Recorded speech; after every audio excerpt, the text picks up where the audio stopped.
You're welcome. My pleasure. Thanks, guys. It's a wonderful, wonderful crowd. Like half of them, I know. shockingly enough. That's been right, dude. Brand new, never been to one of these shit days Welcome before. to the party. We love it. Yeah, I have a question actually for you newbies. Like, what's the draw? Like, we've been doing this for so long. I'm always so interested. Like, no, it's just, I guess, is there like an online presence? Is it like, or you guys all like connect? I feel like half the time we all come here to see each other and we're just like a bonus. Yeah, I love it. I'm so this has honestly been like the biggest blessing to my life. So thank you all for blessing us. So Alaina and I have known each other for, I was just trying to figure this out in my head. It's 2025, we met in 2000. What year was Stargate Universe? 2008 or 9. So I think it was 2010 when we met. Because you came on I second came in season. season 2. I show up and Alaina's got like 2 children at her side, one on my in her boob. belly. Yeah, no, seriously. She was so kick-ass. I'd always be like, I've always had like a baby on set. Yep. And like I'd get to my trailer and like, you know, when you're nursing a baby, you're like, I'm ready to feed the baby. And like someone's in the trailer like, I just fed them. I'm like, Oh, great. Now I'm just up. yeah. It's great. Boob talk. But we've been on 2 shows together, but literally never together. No. We never worked together on Stargate? No. Oh. Did we ever have a scene together? No. I had all my scenes. With David. Did we have What about the anything mess hall or something? Were you in the scene where we were in the mess hall? Well, we probably had lots of mess hall scenes, but there was one scene in the mess hall where I was wearing a full leather top to bottom. So every time I would reach for my cup, it would go, breathe. And it was just like in the silence. Also, like on that show, like so many shows, it was handheld. So like you're on when you're not on. Like you don't really know if it's going to be your coverage because they might just pan over to you. They were pros on that show with like the triple handheld camera guys. Yeah, that was the best show. But you know what's also really cool about any show like this? I always try to teach people how to read a film schedule, especially like my parents if they're helping with my kids, or like my kids if they're helping with my other kids or whatever. I send them the one-liners. We get this breakdown of like how the scenes are going to go throughout the day. And I try to teach people, and I'm like, if you see that I'm in, like my number corresponds to my character, if you see my number in like, for example, in Universe, I was in the infirmary and in the mess hall, and those were the same set, they would flip. So a lot of times, even though I'm peppered throughout the entire episode, I only ever worked one day. Because we shoot like the That's infirmary in the morning. Especially when you have 18 children. Yeah. Justin Hartley, y'all know Justin Hartley? Yeah, he always introduced me, he's like, this is my friend Alaina, she has 22 kids. I have 4. It's that many. I wanted more. Yeah. It's not that I love kids, I like my kids. Look, you guys love kids, I think I like mine. Well, we should also. I like your kids. Fantastic. We should do a show together where we're like in scenes together.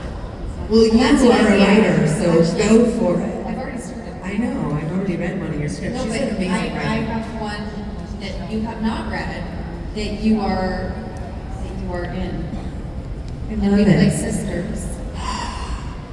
She doesn't know. She truly doesn't know this. But this- and it might take 5 years for me to write it. I'll write it. It's okay. In 5 years, we'll still be sisters. This is 5 years older. Yeah. I have to change some plot, but okay. No, it's perfect. No, Julie's a great writer. I think this is an interesting aspect of our business that like should be talked about more. Like there's like a currency that you have, I think, as a creative person. And if you're waiting for your acting phone to ring, it can be really painful. You can't. I mean, you could, but you're going to be depressed. Yes. Unless you're like super, there are some people Even that then. don't have to wait. Like it just rolls that way for them, and that's great. But most of our contemporaries, they're all doing multiple things. Yeah. And I think it's just really important on an emotional level. Yeah. But I also think that applies to every person. I think we should all have creative outlets. Do y'all have creative outlets? All right, I see a line forming over there. Oh, let's go. Should we go left or right? Hi. Hello. Hi, my name is Asia. My question is for both of you. You both play such strong women in your characters, so I just want to know if there's something you can do to get into that headspace where you're like this take no nonsense woman who's like has an attitude and can just like talk back and be kind of villainous when you need to. Turn 35.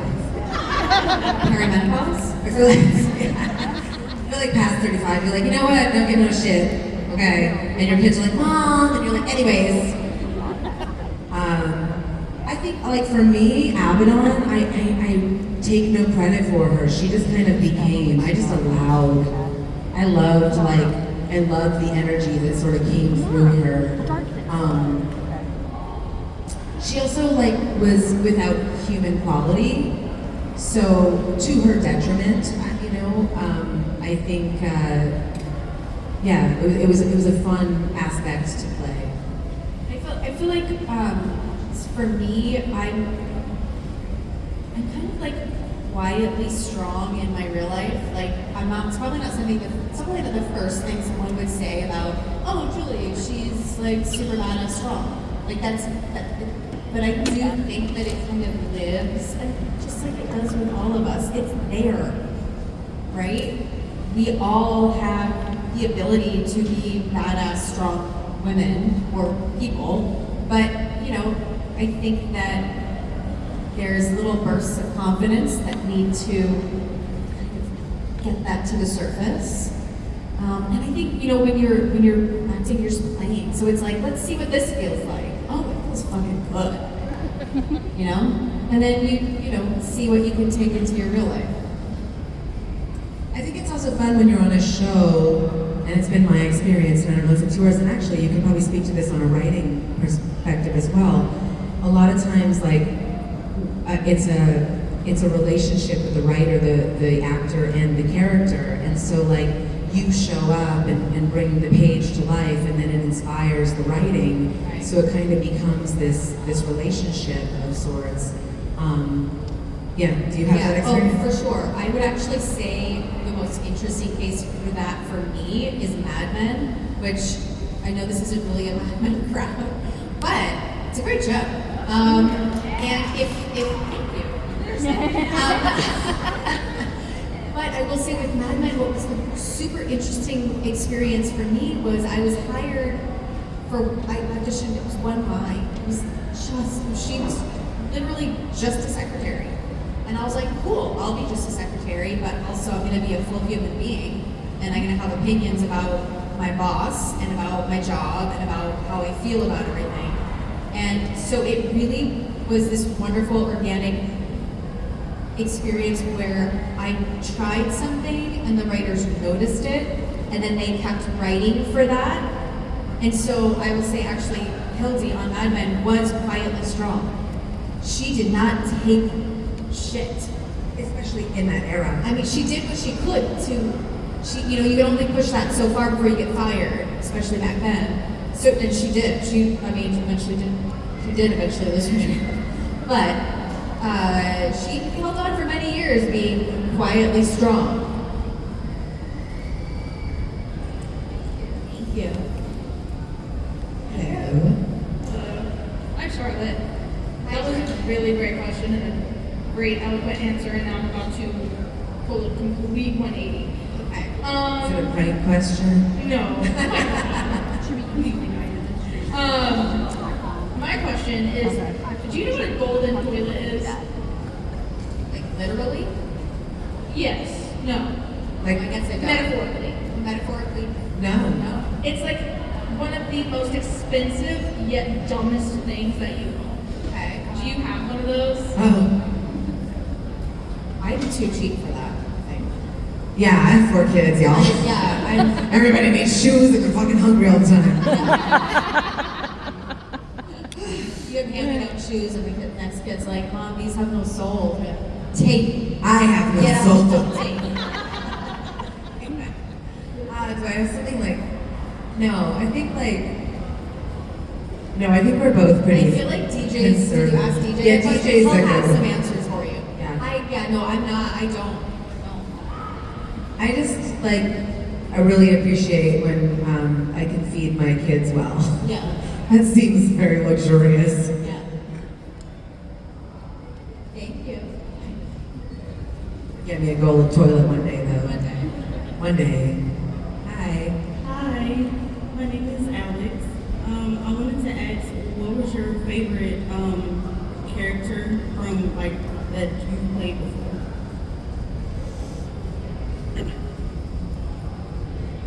I always say that like picking my favorite character is like picking my favorite kid. It depends on the day. But no, truly, like sometimes we get frustrated with our characters. I do. I know on Universe, I was very frustrated by TJ. Like I used to call her a crybaby. It was like, God, she's always like, I can't do it. She bothered me. And ultimately, like, she taught me so much about vulnerability and asking for help and expecting to be loved and supported. And I don't know if that was really, like, in my wheelhouse at that time in my life. And so she really, like, taught me a lot. So I hold her very near and dear to me. And then Abaddon has been, like, such a blessing to my life, ironically, because she's Queen of Hell. But she's, brought me so much in terms of like this big, beautiful, global family that is supportive and going through really difficult times. I don't know if like I've ever said this publicly, but like y'all have gotten me through a lot of really terrible experiences in my life, and just knowing that we have this sort of global outreach has been very comforting to me. So I'm very grateful for Abaddon as well.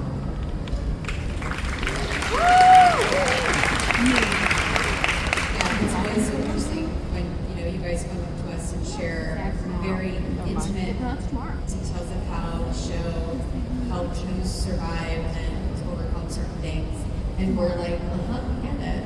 Like we're with you. Like we feel the same way. I don't know if I could choose one. I think there's been one kind of underdog that like I always wanted more of, which was on Fringe. I played one scene, guys. But I loved her so much, and she ended up getting married to one of the characters in the show, but like they would talk about us, and we were like always on honeymoon, and I would be watching the show being like, oh my God, we're still on honeymoon, bring me back. But she was just so weird and quirky, and it like let me be my weirdest, I think, which was really fun. Choosing one would be really hard. You know, there's so many characters that I've played that I never got paid to play. Like we audition. Pretty much that's our full-time job. Right. Our full-time job is looking for a job. Yeah. And there's a lot of like characters that I've been like. I could name like 2 from the last 3 months. I'm like, I want more of that. Yeah. And really it's an opportunity. A lot of times, my daughter's an actress, so I'll do her scenes and stuff with her. And I find myself giving her the same note that casting always gives us, which is have fun. And oh my God, I was just talking to David about this the other night. Our friend David, who he self-tapes me sometimes, and I self-tape him. And it's like a week ago, I was doing something, and it's just feeling a little bit stuck on it. And we just talked about like, why do we do this? Why do we do this? We think it's fun. We play. And I think as you get older and then you have like families and children and bills and like you forget why did we start doing this in the first place? And it's just to have fun. And just that reminder is I do feel like I need that reminder like once a week. It's fun. Just play. Yeah, I think too, like just that those opportunities can like really get down. You can get down. Last year I think I had 67 auditions. I got 1 job. It's a good job. It's actually That's the ratio. That's actually a good.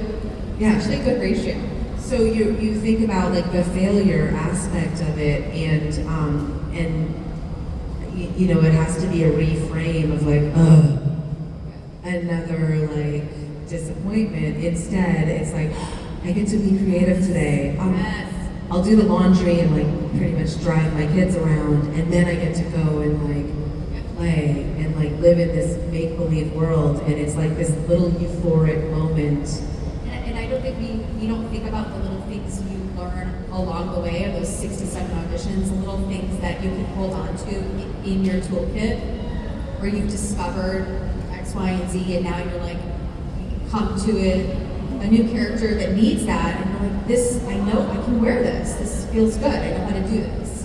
Yeah, it's like going to the gym. Yeah, you're building Yeah. muscle. Yeah, it's a creative gym, y'all. Yes. We're gym rats. Hey, what's up? Hi, my name is Tabitha.